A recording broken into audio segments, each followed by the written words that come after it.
So Cass is here today. Cass Thonstad from Innovation Academy, because you see that cool, when you saw that throne and all the little thrones the kids were sitting on, Innovation Academy made that for us. I'm now trying to requisition one for next year for Queen Frostine, because I don't know why King Candy got his and I didn't get one. I had to stand for 3 days. I know, I'm on it. They're on it too. Anyway, Cass is here. This is Dr. Cass Thonstad, by the way. She's a proud principal of Innovation Academy, what she calls the best job in the world. She's been in education for 21 years. She moved to Medford in the summer of 2022 to join the Medford School District. She's a mom of 3 sons who attend South Medford High School, 2 graduating seniors and 1 sophomore. She is grateful for previous Rotarian ambassadorial scholarship from Eugene to go to Auckland, New Zealand. Bring it on up, Cass. Tell us what you're doing out there.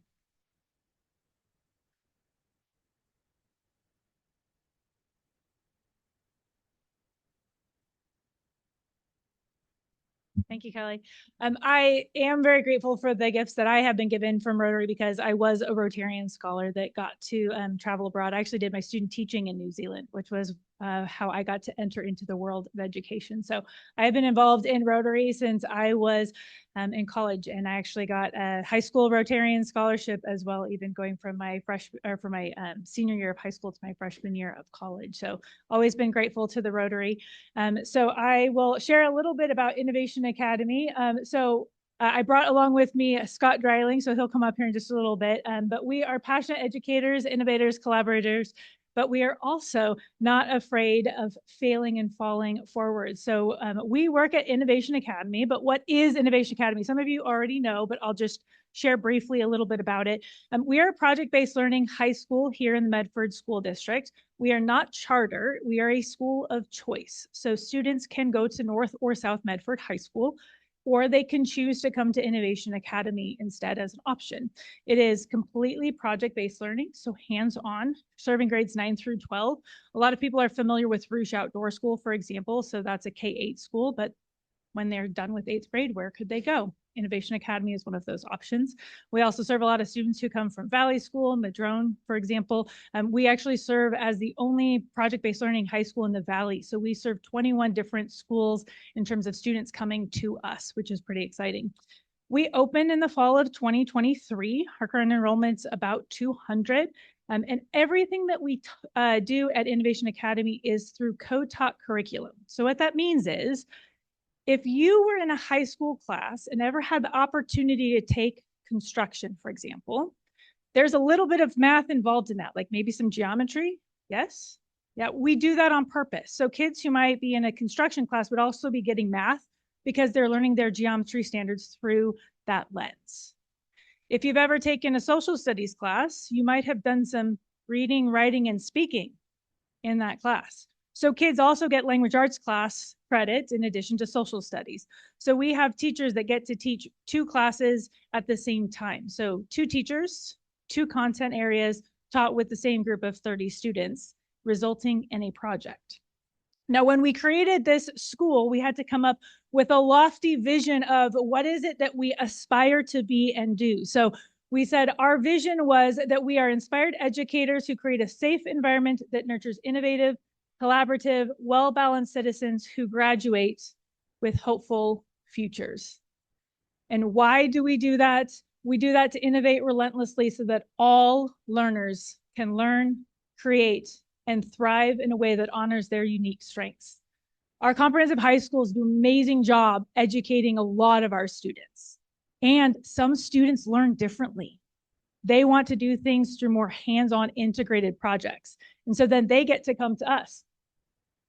But what is that? What is Innovation Academy, and what does that actually look like in practice? Well, we still do Spirit Weeks. I actually had to change. I did a little quick change because I was wearing hot pink because today is Pink Day because we're doing FFA week. We are the FFA school in the Medford School District, and Mr. Lopez, who's our FFA advisor, his favorite color is pink. So in honor of Mr. Lopez, everybody in our whole school is wearing pink. Innovation Academy, however, is green. Therefore, I must represent. But we do Spirit Week. We are a high school. This is an important part of the high school experience. We do assemblies. We actually have one tomorrow. Again, it is FFA week. We will be doing mummy wrapping. There will be some kind of hungry hippo activity. I'm not sure what all they're going to make the students and the staff do, but there's going to be some fun assembly happening tomorrow. We do awards. We have students of the month. Kids get academic awards. They get honors cords. They get to be valedictorian. Our ASB president was part of our superintendent's advisory council. We've had our students come and speak or be able to be honored here as well. We do dances. We are very excited to be hosting prom here very quickly. We have about I think 7 weeks left until we have prom. So we do have a prom. We are open 9 through 12 because we are a smaller school. So our students are very excited to be planning prom. We do field trips. So we get to be able to utilize lots of different places here and around town, but also we go a little bit further as well. So a couple of these are through local businesses. Here's a little plug if you think that we might be able to learn and grow through something that you all have here in the room. But we also got to take a tour of scenic Jacksonville, actually, because we learned a lot when we talk about civic discourse, but then also as we're growing and creating, the project was urbanization. And what does that look like as you're creating and growing a city? What does that look like? So students learned about the creation of Jacksonville and how did Jacksonville become a city? And of course, we have classes because kids have to learn. So here's some samples of different projects that we've done. So you can see very teeny tiny pictures, but students, a lot of the projects that we do end up with final products that are now displayed all around our building. So our building is located by the South Fred Meyer. It was originally the Ernst Garden Home Store, most recently an Asante call center. Some of you might be traumatized by it being the COVID drive-through testing center. I'm really sorry for that. But now it's a beautiful, lovely place. I highly recommend you come and visit, which we will tell you about shortly. But we do all kinds of amazing hands-on projects. Some of them are art-based. Some of them are construction-based. Some of them that kids are getting to do some really cool chemistry things that Mr. Dreiling likes to be able to allow kids to do. We haven't blown anything up yet, don't worry. But we also like to do things that allow students to be able to stay integrated into some of their homeschool environments. So a lot of times people ask, well, what about sports or clubs? We have clubs at our school, but students also participate in sports. 200 is very small. However, we have students that are student athletes at North and South respectively. So we have athletes that are wrestlers. We have athletes that are track athletes. We have swimmers. We have football players. They just do them at North and South. We have a student that's getting ready to do tennis, for example, as well. Transportation, students can ride the bus from North and South over to our school at the beginning of the day. At the end of the day, they ride the bus back. So transportation is not an issue. We don't want that to be a reason why students can't choose Innovation Academy. We offer students opportunities to do internships and opportunities to participate through RCC. We actually have 12 students currently that are dual enrolled both at Innovation Academy and also RCC right now, taking college level classes, which is pretty exciting. AP classes, a lot of people ask about AP classes. We don't offer AP classes, but students can be concurrently enrolled with us and either North or South to be able to do a half day with us and also take AP classes if they want to at their resident school as well. All right. Families and community. We love to have our families and communities involved with us. So different ways that that can happen, attending our exhibitions, which I'll tell you about later at the end of our program, volunteering in the classrooms, serving in as a community expert for our projects, helping prepare materials for our projects, attending a field trip, giving feedback in our design thinking process, and that is all of you. So if you don't already know, Rotary, specifically this club, has already been very involved with our program. So Tiger Den is a resource space that we have at Innovation Academy. Sometimes there are things that get in the way of our students being able to learn. And that could be something as simple as I didn't have the opportunity to brush my teeth last night, or I forgot to put on deodorant, and I'm very self-conscious of this. Is there something that could help me? And so we have some toiletry type items that are stocked in our Tiger Den space that students have access to at all times, free of charge. It could be something like I was on my way to school and it is dumping rain and it wasn't when I left. And so now I'm completely drenched and I don't have any coats at home and I left and I don't have any clothes to change into. And so we're able to provide that for students. Might also be students who don't have the means to be able to provide those things for themselves. So at the beginning of the school year this year, I had a family of students who they didn't have what they needed to be able to start the school year, and we were able to provide them with all of their school supplies, and then some also basic needs for some shoes, and then a few clothing items that they needed to be able to start the school year. And that's funded through some generous Rotary donations that you guys have given in the past to be able to support students. Just basic school supply needs, basic hygiene needs, and some basic clothing supplies. So we're really grateful for those. It's also been through some service. I don't know how many of you, any of you in the room help with our library project? Yes. Kelly, I know, helped with facilitating that. So we were, we moved several books from what was the Central Medford High School library to our current location. It was not organized, Kelly can tell you. And the library is so well organized now, students can actually access and find books to be able to go through and read. We are small enough, we don't have a librarian, and we have amazing office and secretarial staff that support with keeping it up, but we needed them to get organized. So that was a librarian project that we had several people from Rotary that were able to help, and it was a service project. It was great. And then we had some folks reach out and say, hey, we'd like to sell you on this really cool project. It'd be great, publicity for you. And there'd be this really great stuff for you to be able to get Innovation Academy out there. We think you should do this King Candy Throne. Would you please, please, please make this? They didn't have to sell us. It was a very easy idea because they said, we would love for you to help us with King Candy's Throne. So I was able to talk with a few different staff members, and we had some students that were definitely interested and involved. And then I roped Scott Dreiling into helping out as our teacher of choice to be able to support with this. So I'm going to invite Scott up to talk a little bit about our King Candy Throne project.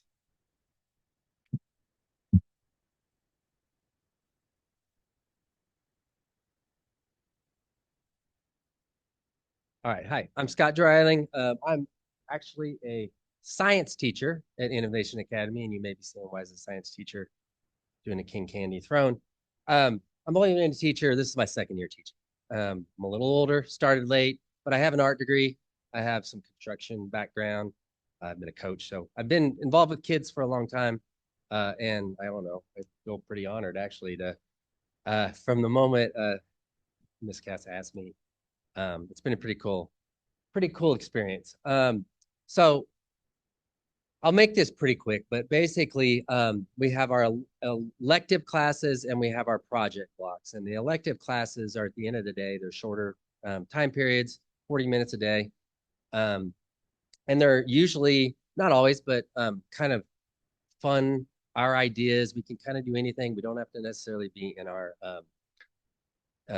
area of expertise. So anyway, we did this project as an elective. I got to kind of recruit a little bit. So, I know the kids and I know who's strong at art. I know who's strong at maybe some public presentations or maybe organizing and kind of helping the other kids stay on task and that kind of stuff. So it was a great project to do that. And I got to kind of bring in a pretty select group of really talented kids. I'm just gonna leave it on this one. These are a few of the pictures of the project as we went. If you see up in the upper left, basically, so our kids, they're used to doing projects that hang up on a wall. And they're there for a few years until they graduate and then they're gone. Well, this gave them an experience to do something real life. And not only real life, but real deadlines. Like this is an event that they can't say, I'll do it next week or maybe turn it in late or whatever, right? So that experience for these kids, I think, was above and beyond kind of what we normally do and was great for them. You could see as the, we call our terms hexes instead of a semester. And as the hex went on, the confidence in some of the kids just started to really grow. We have a few kids in there that are really good artists, but wouldn't speak to anybody they don't know. Like, they're that shy. And a week and a half into it, we had the clients, Joy and Lisa, come in, and we had kids presenting designs, ideas, sketches that had never spoke before with confidence, like stepping up, and it was amazing. I think I was blown away, and I think they were blown away too at the ideas we had. And we took all the ideas from the kids. That image on the upper left is a sketch I did with the kids' input, right? So we are adding things, taken away on a whiteboard, kind of in the moment. And basically we stuck to that the entire hex thing. There was some work that I did that we just didn't have time for kids to do, like, you know, cutting out the wood to make this chair, make the bones of it. But you see that middle picture, that's the chair, the throne in progress. I think that was over Christmas break, actually. I was taking pictures. And then, you know, kids making, they had a chance to do upholstery and some woodworking and painting and sketching. Really ton of different skills coming together. We got it done in time, just in time, with minor imperfections, I guess, or, you know, a couple of things falling off here and there that we just had to super glue back on, that kind of thing. But overall, great experience. And it was a lot of fun for me. I felt honored and glad I got to meet. Oh, yeah. Oh, and do we have the picture of all the chairs? Sorry. We've got pictures here and pictures there. We also made 4 little chairs. So we wanted a place where the kids could take a picture with King Candy. And the original idea was, well, they can just sit in the throne with King Candy. And we're like, yeah, that's a big throne. That's going to turn into like a love seat. And we were like, what if we do 4 chairs? Anyway, we did these little chairs that went along with it where the kids could sit in. They're very small kid-sized chairs, and we designed them as cupcakes. A group of 4 students basically designed those start to finish. Oh, they didn't. Okay. Anyway, if you were there, you probably saw them. If you saw the pictures during Kelly's presentation, there were some images there as well. So anyway. What was fun is about the little kid pictures is there was the conversation about, you know, well, we'll just have them sit. We don't want them to sit on his lap. That's a little awkward. And so the kids had talked about, well, what if we just made extra chairs? And there were a couple extra chairs that were just in storage. So they were able to adjust those. And there were whole conversations about whether they should be the same or different. And the kids were smart enough to know, well, if they're all different, we don't want kids fighting over them. And so they should be similar enough, because when they're little, they'll probably fight. Well, I want that chair. I want that chair. We want it to be a pleasant experience for everybody. And so some of the insights that the kids had were very impressive when we were going through and just the conversation. So the whole process as we're going through this, the kids are learning what we call the design thinking process. And so the students are learning about being able to address the clients and what do you want? They're not building it for them. So there were limitations in terms of what colors the chairs could be and what the color scheme needed to be. What was it that they wanted in terms of how high it could be? We want to make sure that we're showcasing the background, for example. And so the students learn you can't take offense if they don't like your design, because it's not about you.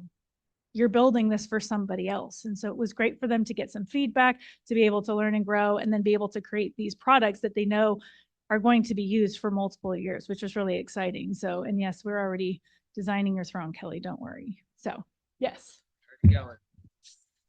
So if we go just to the next slide, what I do want to say is, how can you learn more? You are all more than welcome if you would like. So we did already exhibit the thrones at our last exhibition. So at the end of every term, our kids do showcase their projects. So we have at any given point, we have our 16, all of our classrooms are busy. So we have 8 main projects, and then we have about 8 or so explore or elective classes that are happening. So we have about 16 projects happening every single term, and every 6 weeks we put on a showcase. If you have not already started following us, like us on Facebook or Instagram, highly recommend. It is open to the public. Every 6 weeks we do an hour open house style showcase. You are welcome. And guess what? We accidentally, or on purpose, timed this presentation just for you to let you know it is tomorrow from 5 to 6 p.m. if any of you would like to come. The thrones are not going to be what's on exhibit, but you can come and check out escape rooms. One of our projects that our 9th and 10th graders are doing are World War II themed escape rooms. I don't know if you'll get out alive, but you might be able to. You do have to have some art and math expertise to be able to get out of the rooms. There are 16 of them that you have to try to escape from. MART is math and art together, so you can come see some MART projects happening. There is a tiny home that has been built so that you can come see that is going to be going down to the Rogue River Retreat. There are some rockets. You can come check in with Mr. Dreiling, who his Algebra 2 and Physics Explore project is working on. We have a mobile medical bus that we're hoping to wrap up next term, but it is in progress as well. We have our students who did our yearbook and so many other projects. So 5 to 6 p.m. tomorrow, if you'd like to come, you can see our projects that are just wrapping up from the last 6 weeks. that's what we've got for you today. Thank you.